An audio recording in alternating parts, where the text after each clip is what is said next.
बच्चों, तो कैसे हैं आप लोग और कैसी चल रही है एग्जाम की प्रिपरेशंस? अब तो बोर्ड एग्जाम्स की बिल्कुल पास में भी डेट आ गई है और मेरे ख्याल से आप लोगों ने काफी अच्छी तैयारियां शुरू कर दी होगी।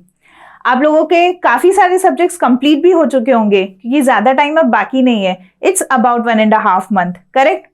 सो अब ये बात आती है कि आखिर हम लोग स्कोर अच्छा कैसे करें। सबके दिमाग में दिन रात बस यही बातें चल रही होगी, स्कोर अच्छा कैसे करें, और वो भी इस ऑनलाइन स्टडी के टाइम पे जब हम लोगों ने सब कुछ ऑनलाइन पढ़ा है और हमको एग्जाम ऑफलाइन देनी है, राइट?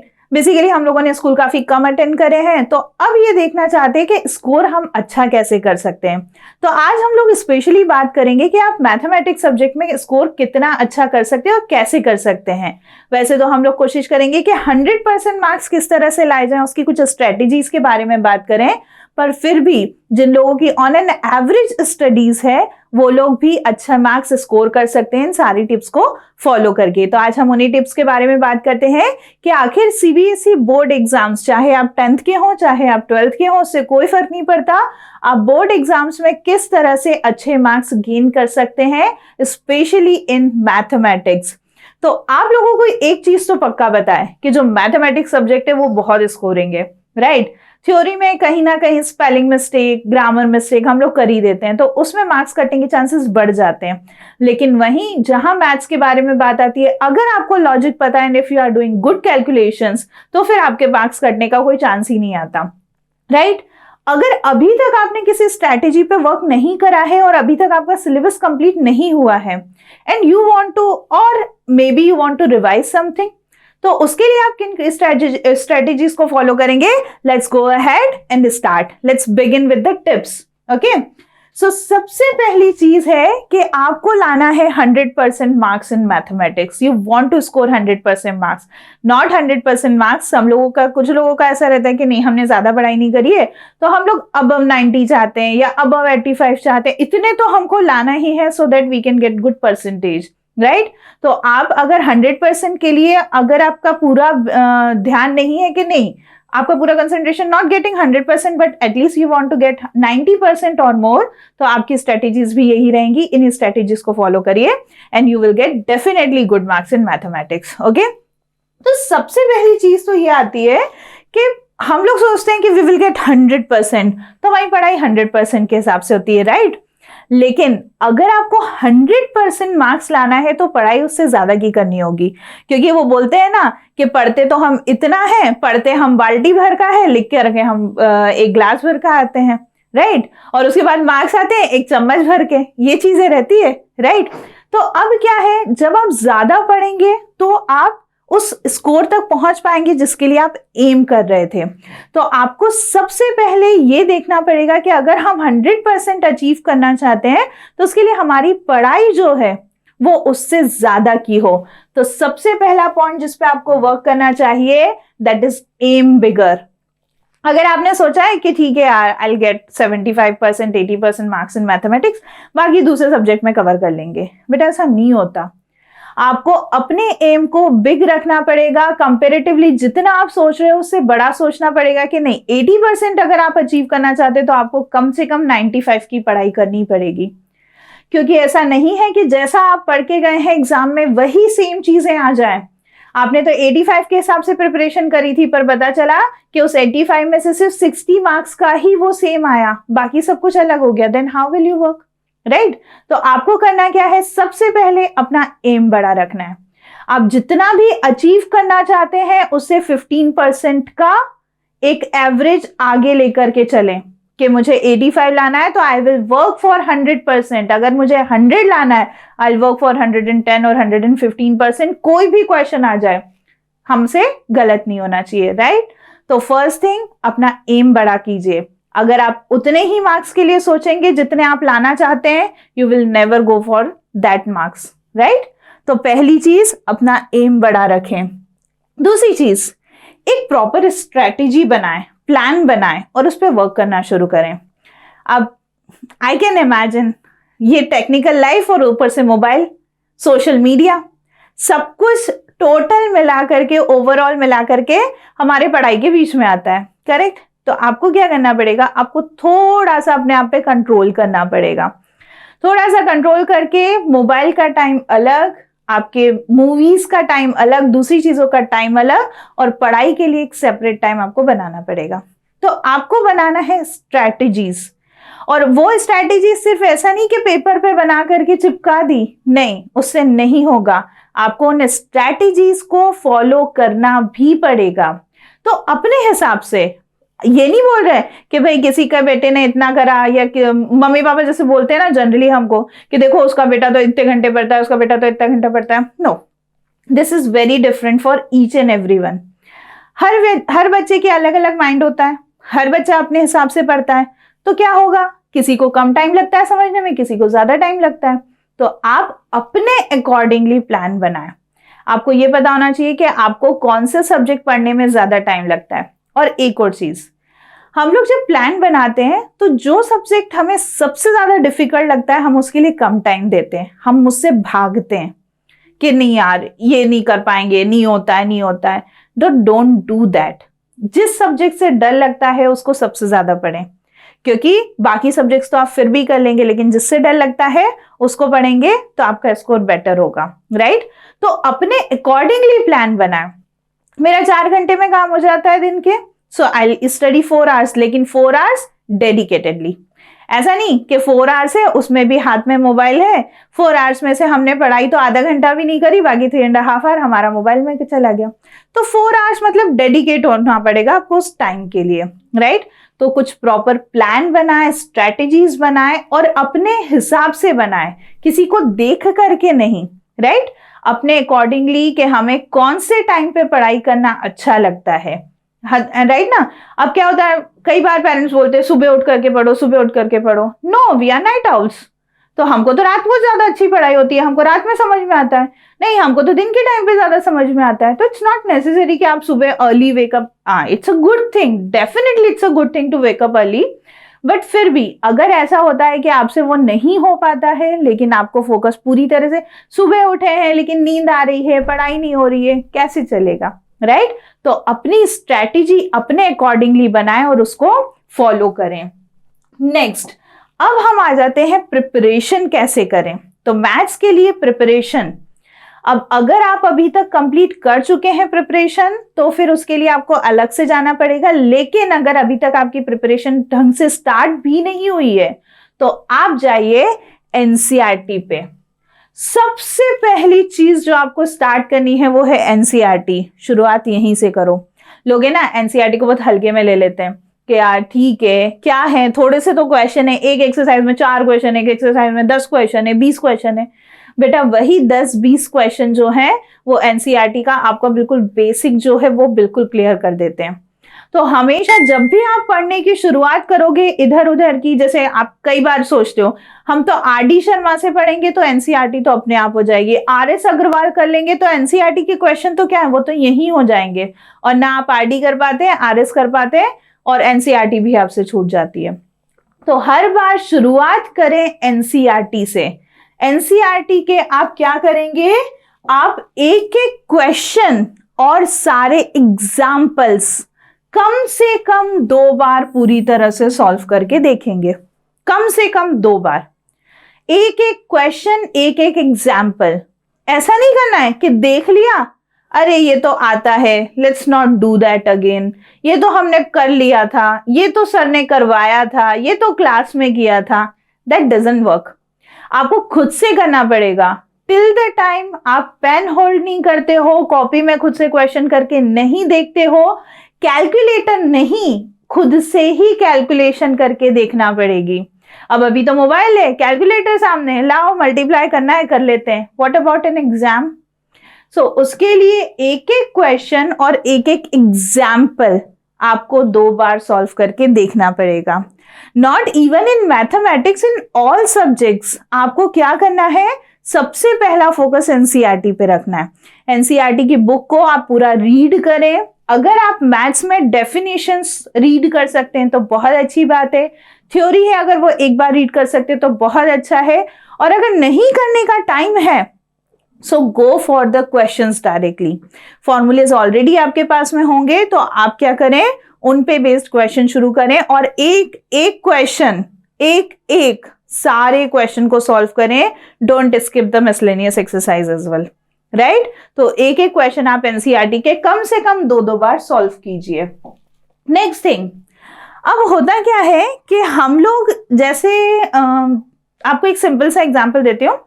कई बार ऐसा होता है कि हमारे पास में एग्जाम्पल का सॉल्यूशन सामने है और हम लोग क्या करते हैं, क्वेश्चन हमने रीड करा और हमने उस क्वेश्चन को स्टार्ट कर दिया, ठीक है, बन जाएगा, डेफिनेटली वो आपसे सॉल्व हो जाएगा।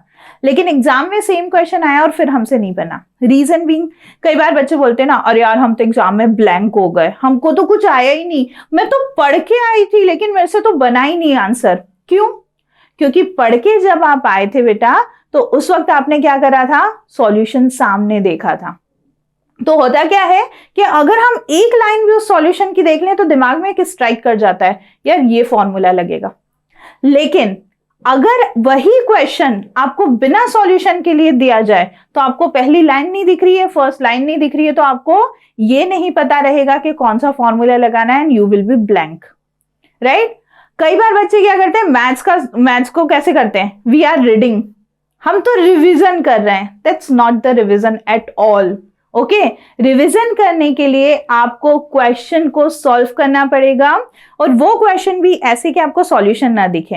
अब हम लोग क्या करते हैं, हमसे क्वेश्चन नहीं बना, हमने कॉपी उठाई, अच्छा ये तो ये फॉर्मूला लगाना था, हो गया।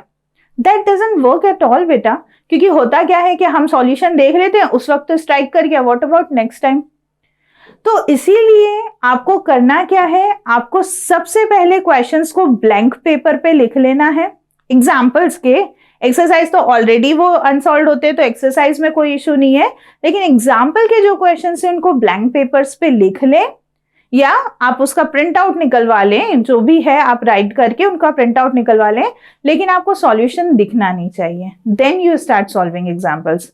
तो उसमें जो कॉन्फिडेंस आता है खुद से सॉल्व करने का, that will boost your marks as well as your confidence in solving other questions, right? तो आप क्या करेंगे, आप क्वेश्चंस को एक पेपर में लिख के, देन आफ्टर सम टाइम, उस वक्त तुरंत ही मत सॉल्व करने लगना, after some time, after 2 hours 3 hours next day उनको सॉल्व करना शुरू करें। तो उससे आपको पता पड़ेगा कि आपको एक्चुअल में चीजें कितनी आती हैं, ठीक है? So go for that thing, that will boost your confidence to solve the questions. Next, अगर आपको क्वेश्चन सॉल्व करना है तो हम कई बार सॉफ्ट कॉपीज, क्योंकि अब ऑनलाइन का ऑल टाइम ऑनलाइन ही हम लोगों ने पढ़ा है, तो रियली ही हमारे पास में हार्ड कॉपीज होंगी, तो आप प्रिफर करिए हार्ड कॉपीज को ऑनलाइन की बजाय। फर्स्ट थिंग, आपकी आईज को रेस्ट मिलेगा, मतलब पूरा वो स्क्रीन टाइम जो होता है वो थोड़ा सा डिक्रीज हो जाएगा, तो आंखों को भी थोड़ा बेटर रहेगा।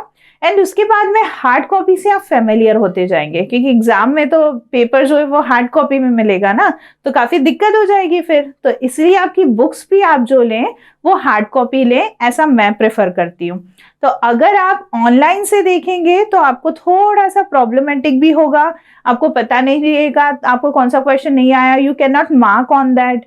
अब अगर आप हार्ड कॉपी में करते हैं और आपसे कोई क्वेश्चन नहीं बन रहा है, you can mark on it, right? You can ask to someone, you can mark on it, you can turn the page के नहीं ये क्वेश्चन नहीं हुआ। तो इसीलिए prefer hard copies at least for NCERT. तो हार्ड कॉपीज जब आप करेंगे तो उससे आपको ज्यादा सॉल्यूशन इजीली समझ में आएगा, और डाउट क्लियरेंस भी जो होगा वो आपका ज्यादा बेटर वे में होगा, राइट? आई नो ये सारी चीजें हैं जो हमको पता होती है, लेकिन फिर भी किसी का एक बार बता देना हमको काफी कॉन्फिडेंस देता है। तो इसीलिए ज्यादा बेटर है कि आप एक बार इन चीजों को ध्यान से समझें और कोशिश करें इनको फॉलो करने की, राइट? नेक्स्ट जो है, नेक्स्ट चीज ये है कि picture, actually this line is good, right? A picture is worth 1,000 words। एक पिक्चर 1,000 words के बराबर होती है। तो कई बार ऐसे क्वेश्चंस आते हैं, जैसा कि मान लीजिए if you are in 12th class, तो आपके पास में एप्लीकेशन ऑफ इंटीग्रल आ गया, राइट? आपके पास में equation of plane, equation of straight line, three dimensional geometry आ गई, correct?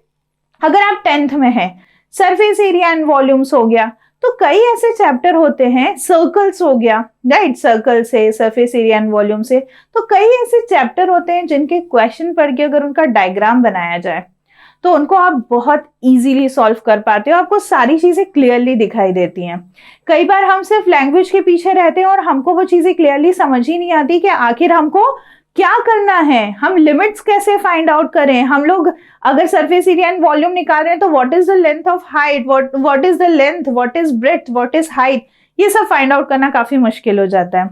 So the best option is कि डायग्राम बनाएं। जो ऐसे चैप्टर्स हैं जिनमें डायग्राम की नीड है तो उनमें उन पिक्चर्स का, उन डायग्राम्स का यूज करें, उनको बनाने की कोशिश करिए, उससे आप क्वेश्चन को बेटर वे में सॉल्व कर पाएंगे। Okay, so go for the diagrams, go for the pictures, क्योंकि पिक्चर्स से बहुत इजीली हम लोग कनेक्ट कर पाते हैं। ओके, तो try to draw the diagrams. Next, अब मान लीजिए आपकी एनसीईआरटी ऑलरेडी सॉल्व हो चुकी है, हमने बोला 2 टाइम्स, यू सेड ठीक है मैम की बात मान लेते हैं, 2 बार भी सॉल्व कर लेते हैं, you have done it 2 times, क्योंकि अभी भी टाइम है। अगर हम देखें तो 26 अप्रैल से हमारी एग्जाम है, तो उसके पहले तक जो भी चीजें हैं तो काफी टाइम है देखा जाए तो। You have around 50 days, 52 days, तो उसमें आप क्या कर सकते हैं, कोई दूसरी बुक्स भी सॉल्व कर सकते हैं। तो अब दूसरी बुक्स में अगर आप सॉल्व करने जा रहे हैं तो पहली चीज, बुक को कंप्लीट सॉल्व कीजिए। अब ये कंप्लीट सॉल्व का मतलब क्या होता है, जैसे हम क्या करते हैं, हमने बोला चलो आज आर डी शर्मा लेके बैठते हैं, तो आर डी शर्मा की फर्स्ट एक्सरसाइज के 4 क्वेश्चन करे, फिर छोड़ दिए, बोले इसके बाद वाले तो नहीं बन रहे, ठीक है हो गया। नेक्स्ट एक्सरसाइज 5 क्वेश्चन करे, फिर छोड़ दिया। नेक्स्ट एक्सरसाइज 8 क्वेश्चन करे, फिर छोड़ दिया। अगली एक्सरसाइज पूरी छोड़ दी। तो अब ऐसे में क्या हुआ, ऐसे में आप लॉजिक तो कुछ डेवलप कर ही नहीं पाए ना। तो आप जो भी बुक लें उसके हर क्वेश्चन को सॉल्व करें। तो बात ये उठती है कि अब इतने कम डेज में हम R D Sharma, R S Agarwal कैसे सॉल्व कर लें। तो उसके लिए फिर मेरा सजेशन ये है कि go for either exam idea और एग्जाम्पलर।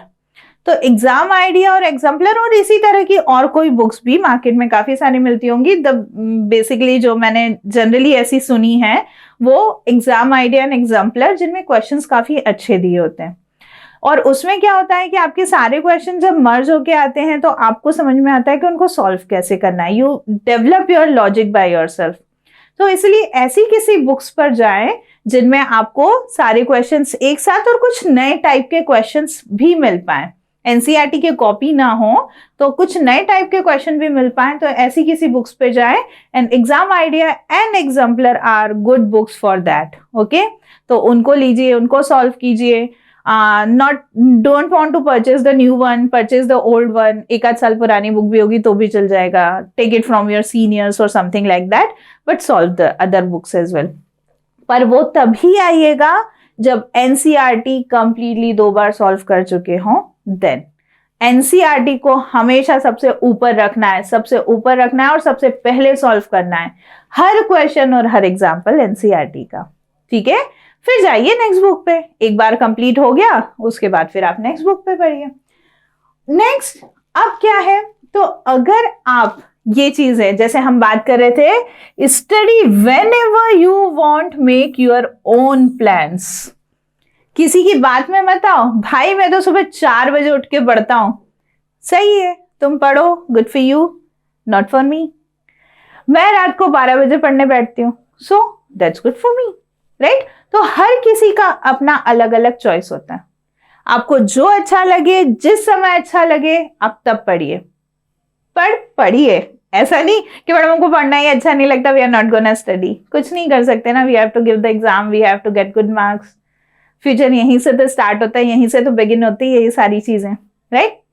तो इसीलिए अपने हिसाब से पढ़िए, अपना टाइम शेड्यूल डिसाइड कीजिए, अपने हिसाब से देखिए कि हमको क्या पढ़ना है, कैसे पढ़ना है, लेकिन किसी को कॉपी करने की कोशिश मत कीजिए। No 2 people are same, no 2 students are same. हर किसी की अपनी अपनी चॉइसेस होती है, अपने अपने टाइम स्पेसिफिक मतलब पार्ट होता है कि वो अपने कौन से टाइम में ज्यादा अच्छा आउटपुट दे सकते हैं। तो आपको भी लगता है जब आपका आउटपुट अच्छा आता है तो आप उस टाइम पे वर्क कीजिए एंड फ्लाई, राइट। तो जितना अच्छा आप पढ़ाई करेंगे, जिस समय आपको सबसे अच्छा आता है उस समय आप पढ़ाई करेंगे, वो आपके माइंड में भी बहुत अच्छे से जाएगा and you will feel fresh and energetic at that time. ठीक है, सो अपने प्लान्स अपने अकॉर्डिंग भी बनाइए। ओके, नेक्स्ट ये है, अब क्या होता है, जैसे मैंने बोला मार्क कर लो, नहीं आया। अब भाई नहीं आया तो क्या वो बुक में थोड़ी रखना है कि मार्क कर लिया, आज तक मार्क दे वो, मैंने तो क्वेश्चन पूछा ही नहीं। अरे क्यों नहीं पूछा? कोई ना कोई तो होगा। आस्क क्वेरीज, जहां पे भी डाउट है पूछो। किससे पूछे? You can ask to your teacher, you can go, if you go some coaching classes, any coaching center, you can ask to them. कोई नहीं तो बड़े भाई बहन होते हैं, आसपास में भैया दीदी रहते हैं, कई लोग रहते हैं, है ना? तो आप किसी से भी पूछिए, और अगर कुछ नहीं तो गूगल पे ऐसे बहुत सारे लोग आपको मिल जाएंगे who can give you the solution of queries.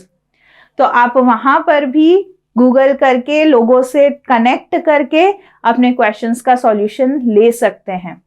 So the best part is कि आपको कोई ना कोई जरूर मिलेगा। दिस इज दैट टाइम के आपको कनेक्ट होने में बहुत ज्यादा टाइम नहीं लगता।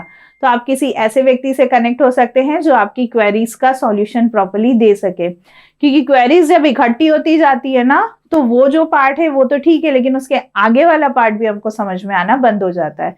तो इसलिए अपनी क्वेरीज पूछें, उनका सॉल्यूशन निकालें, उन पे प्रैक्टिस करिए, तो फिर आप अपने आप आगे के क्वेश्चंस को प्रॉपर्ली सॉल्व कर पाएंगे। Okay, next. खैर ये सब बोलते हैं मेक वीकली प्लान। हम हमेशा वर्क नहीं कर पाते, बट बेटा this is the only time when you have to do it. Remaining 1.5 month, go for that. कुछ 6-7 वीक्स रह गए हैं, उस 6-7 वीक्स के लिए ये काम कर लो। आपको एक टारगेट लेके चलना पड़ेगा। हम लोग क्या करते हैं कि हमको पढ़ना है, पर कितना पढ़ना है ये डिसाइड नहीं कर पाते, और जब लास्ट टाइम पे एग्जाम तक पहुंच जाते हैं तो पैनिक होना शुरू हो जाते हैं कि ये तो हमने पढ़ा ही नहीं, अरे ये भी रह गया, अरे ये वाला क्वेश्चन तो बना ही नहीं था, अरे ये वाला डाउट तो रह ही गया था। बहुत सारी चीजें हो जाती है, करेक्ट? तो एक प्रॉपर वीकली प्लान जरूर बना लें हर सब्जेक्ट के लिए। It's not like only mathematics, you have to properly focus on every subject, correct? तो वीकली प्लान बनाएं। हम इस वीक में अब जनरली स्कूल टाइमिंग के अलावा, अगर आपके ऑफलाइन क्लासेस चल रहे हैं तो ठीक है, और अगर नहीं चल रहे हैं तब तो you have a lot of time to work, to study, right? तो उसमें आप एक टाइम शेड्यूल डिसाइड कीजिए कि मुझे ये चैप्टर्स दिस वीक में कंप्लीट करने हैं। इट्स नॉट नेसेसरी कि आप हर आवर का टाइम टेबल बनाएं, दैट इज क्वाइट डिफिकल्ट ना। कई बार क्या होता है, मेहमान आ गए, कई बार दोस्त ने आवाज दे दी, अरे भाई चलते हैं, है ना? तो ऐसी बहुत सारी चीजें हो जाती है कि कई बार हम टाइम एडजस्ट नहीं कर पाते, फिर टाइम टेबल नहीं चलता, काम नहीं होता। तो वीकली का टारगेट डिसाइड कर लो। 1-1 घंटे का टारगेट करने की बजाय वीकली टारगेट डिसाइड कर लो। तो समहाउ किसी इमरजेंसी में आपको अगर कहीं जाना पड़ा तो next day you can cover it, right? तो आप क्या करें, वीकली प्लान बनाएं कि इस वीक में इस सब्जेक्ट का इतने चैप्टर्स, इस सब्जेक्ट के इतने चैप्टर्स, इस सब्जेक्ट के इतने chapters, and finally on the Sunday revision of everything. Revision बहुत जरूरी है बेटा। Revision is the key for everything of getting good marks. Revision, revise and revise. कितनी बार भी पढ़ लिया हो, बाय हार्ट हो गया हो, कीप रिवाइजिंग। ओके, जितना रिवीजन करेंगे उतने अच्छी तरह से वो चीजें हमको समझ में आती हैं, और कई बार ऐसे पॉइंट्स निकल के आते हैं, अरे लास्ट टाइम तो ये पढ़ा ही नहीं था पॉइंट हमने, तो कई बार ऐसे न्यू पॉइंट्स भी निकल करके आएंगे। सो आप क्या करें, वीकली प्लान्स बनाएं, हर चैप्टर का रिवीजन करें, और जितना भी पढ़ लिया है उस कंप्लीट का revision at the end of weekends पे, या कोई भी ऐसा डे डिसाइड कर लें, उस डे पर आप उसका रिवीजन कीजिए। ओके, नेक्स्ट थिंग, सबसे इंपॉर्टेंट, हम लोग एग्जाम टाइम पे कई बार इतने प्रेशर ले लेते हैं कि हमारी हेल्थ अफेक्ट होती है। तो आपको करना क्या है, अच्छे खाइए, अच्छा सोइए और पढ़ते रहिए। तो keep this repeating on, eat, study, sleep, then again wake up, eat, study, sleep. बहुत ज्यादा ठीक है, आप एकदम पूरा टाइम इन सारी चीजों को नहीं दे सकते, तो एक छोटा पार्ट अपने अभी के टाइम का किसी और चीजों के लिए भी निकाल लें। थोड़ा सा हेल्दी, कीप एक्सरसाइजिंग, थोड़ा सा योगा, है ना, थोड़ी सी ब्रीदिंग एक्सरसाइजेस, ये सब बीच बीच में, जैसे आपने 45 मिनट्स पढ़ा या 50 मिनट्स पढ़ा, तो 10 minutes give some rest to your eyes and everything. तो हेल्दी खाएं और अच्छे से पढ़ाई करते रहें। सो बेसिकली आपको क्या करना है, ये सारी चीजें करना है। And least, it is not the least part, it should be in the start as well. What? Make the list of formula when we are talking about mathematics. Maths का फॉर्मूले का चार्ट आपके सामने होना बहुत जरूरी, और वो खुद के हाथ से लिखा हो तो बहुत बढ़िया, माशाल्लाह, करेक्ट। तो क्या करें, खुद के हाथ से फॉर्मूले की एक लिस्ट बनाएं, उसको रिवाइज करते रहें। पर ऐसा नहीं है कि जब क्वेश्चन कर रहे हैं तो उसमें से फॉर्मूले बार बार देख रहे हैं, आपको उसको लर्न करना रहेगा। और जितने ज्यादा क्वेश्चंस करेंगे उतने ही इजीली आपको फॉर्मूले लर्न होते हैं। पर उसके पहले एक फॉर्मूले की लिस्ट जरूर बना लें, क्योंकि जब तक फॉर्मूला लिस्ट सामने नहीं होगी तब तक कोई मजा नहीं है मैथ्स पढ़ने का, करेक्ट। तो make some formula list and then next compete with your friends। भाई आज कितना बड़ा, क्या क्या कर लिया है, कौन कौन से चैप्टर बाकी हैं, ऐसा बोलना बहुत जरूरी है। हम सोचते हैं यार हमारे दोस्त ने तो बहुत ज्यादा पढ़ लिया, हम तो पूछे ही ना कि उसने कितना पढ़ा, वो तो इतना पढ़ता है। Ask, you will get motivated. Demotivated नहीं होना। पता चला कि हम उसको निगेटिव सेंस में ले लिए, और उसने तो इतना पढ़ लिया, मेरा तो पढ़ा ही नहीं, अब क्या करूं। नहीं, गेट मोटिवेटेड, उनसे कंपीट करो। आज कौन सा चैप्टर कर रहा है, ये वाला, चल अपन दोनों कल बात करते हैं, मैं भी सेम चैप्टर ये वाला कंप्लीट करता हूं। सो कंपीट करो, लेकिन हेल्दी कंपटीशन, ओके। अपने आप को बहुत ज्यादा स्ट्रेस मत दो कि नहीं हुआ कंप्लीट, कोई बात नहीं बेटा, next day you can do that, you have some time. But compete करोगे तो पढ़ने की इच्छा ज्यादा होगी कि यार कल हम दोनों को करना है, तो देखें दोनों में से फर्स्ट कौन करता है या ज्यादा बेटर वे में कौन करता है। सो अपने फ्रेंड्स के साथ में कंपीट भी करते रहें, तो आपको बहुत अच्छे से चीजें समझ में आ जाएंगी और आप जल्दी चैप्टर्स को कवर कर पाएंगे, ठीक है। And in the last, eat healthy. थोड़ा सा टाइम के लिए थोड़ी सी सारी चीजें अनहेल्दी फूड, क्योंकि वो आपको क्या होगा, गर्मी का टाइम आ रहा है तो इस वेदर में जो है नींद बहुत ज्यादा आती है, तो अगर आप ऐसे अनहेल्दी फूड खाओगे तो बहुत ही ज्यादा नींद आएगी। तो ईट हेल्दी, प्रॉपर रेस्ट लें, स्लीप पूरा लें, 8 आवर्स का, 7 आवर्स, 8 आवर्स, जितना भी आपको नीड है, 7-8 आवर्स की नींद लेना बहुत जरूरी है, ताकि सारी चीजें जो आप पढ़ रहे हैं वो आपके दिमाग में जाए। बहुत ज्यादा स्ट्रेस नहीं लेना है कि ये बाकी है वो बाकी है, you will do it. If you are thinking about it, you will do it, okay. और प्रैक्टिस क्वेश्चंस की जरूर करते रहें, क्योंकि बिना प्रैक्टिस के नहीं होगा। तो ये सारे पॉइंट्स हैं जो आपको थोड़ा सा ध्यान में रख के अपनी एग्जाम की प्रिपरेशन करनी चाहिए। और ऐसा लगता है कि I am giving just lecture, but it's not that. ये चीजें ऐसी हैं कि जब हम इसको अपनी लाइफ में लेते हैं तो हमको समझ में आता है these points were actually beneficial for us. तो ये सारी चीजें आपकी कहीं ना कहीं कुछ हद तक हेल्प जरूर करेंगी। बाकी आपको खुद से प्रैक्टिस करनी है, फॉर्मूलेस को खुद से लर्न करना है, एनसीईआरटी खुद से कंप्लीट करनी है, that's all depends upon you, okay. So from my side and from the channel side, good luck for your exams. And the thing is कि आप पॉजिटिव माइंड रखेंगे, पॉजिटिव वाइब्स होगी एंड पॉजिटिव लाइफ मिलेगी। So all the very best for your exams. Keep practicing and keep revising the things. Thank you so much. Till then, bye-bye.